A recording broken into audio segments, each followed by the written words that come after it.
Shalom, selamat pagi saudaraku yang dikasihi oleh Tuhan Yesus. Kita kembali merenungkan firman Tuhan pada pagi hari ini dengan judul Siap Memberitakan Injil Kristus. Terambil dari kitab 1 Korintus pasal 9 ayat 16. Demikian bunyi firman Tuhan. Karena jika aku memberitakan Injil, aku tidak mempunyai alasan untuk memegahkan diri. Sebab itu adalah keharusan bagiku. Celakalah aku jika aku tidak memberitakan Injil. Saudara, salah satu tugas gereja dan orang percaya yang tidak boleh tidak dilakukan adalah memberitakan Injil. Sebab memberitakan Injil merupakan amanat agung yang Tuhan Yesus sampaikan kepada semua pengikutnya untuk dapat dilaksanakan. Karena itu, tugas memberitakan Injil bukanlah semata-mata tugas para pendeta atau para hamba Tuhan, tetapi tugas semua orang percaya yang telah diselamatkan di dalam pengorbanan Yesus Kristus di atas kayu salib. Bila gereja dan orang percaya berhenti dan tidak memberitakan Injil sama sekali, maka gereja dan orang percaya tersebut sedang berjalan di luar kehendak Allah dan gagal menunaikan amanat agung Tuhan Yesus.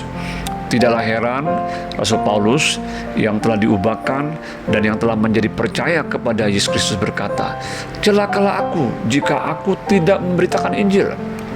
Karena Rasul Paulus tahu dan menyadari bahwa panggilan dan pemilihan Tuhan atas dirinya adalah agar dia dapat menjadi rasul untuk memberitakan kabar baik keselamatan, terutama untuk orang-orang non-Yahudi. Ia berkata bahwa ia tidak mempunyai alasan sama sekali untuk memegahkan diri jika ia memberitakan Injil, karena semuanya itu adalah keharusan bagi dirinya. Di dalam surat Roma 1 ayat 16-17, Rasul Paulus berkata demikian, "Sebab aku mempunyai keyakinan yang kokoh dalam Injil, karena Injil adalah kekuatan Allah yang menyelamatkan setiap orang yang percaya, pertama-tama orang Yahudi, tetapi juga orang Yunani. Sebab di dalamnya nyata kebenaran Allah yang bertolak dari iman dan memimpin kepada iman, seperti ada tertulis, orang benar akan hidup oleh iman." Rasul Paulus mendapatkan pewahyuan bahwa Injil adalah kekuatan Allah untuk menyelamatkan setiap orang yang percaya kepadanya. Oleh sebab itu kita belajar betapa pentingnya peranan penginjilan bagi keselamatan jiwa-jiwa yang membutuhkannya, terutama bagi mereka yang belum mendengarkan berita Injil itu sendiri. Selanjutnya, di dalam surat Roma 10 ayat 14 dan 15, Rasul Paulus menegaskan demikian, "Tetapi bagaimana mereka dapat berseru kepadanya jika mereka tidak percaya kepada dia? Bagaimana mereka dapat percaya kepada dia jika mereka tidak mendengar tentang dia? Bagaimana mereka mendengar tentang dia jika tidak ada yang memberitakannya? Dan bagaimana mereka dapat memberitakannya jika mereka tidak diutus?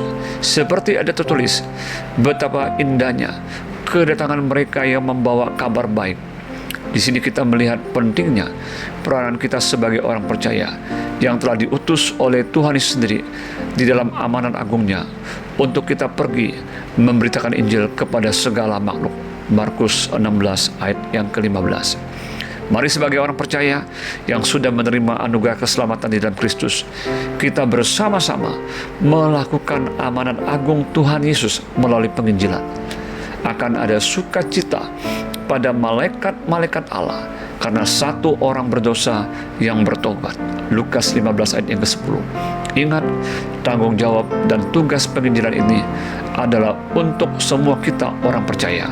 Dan kita semua yang telah percaya adalah utusan Kristus di dunia ini untuk menjadi penginjil-penginjil yang dipenuhi oleh Roh Allah.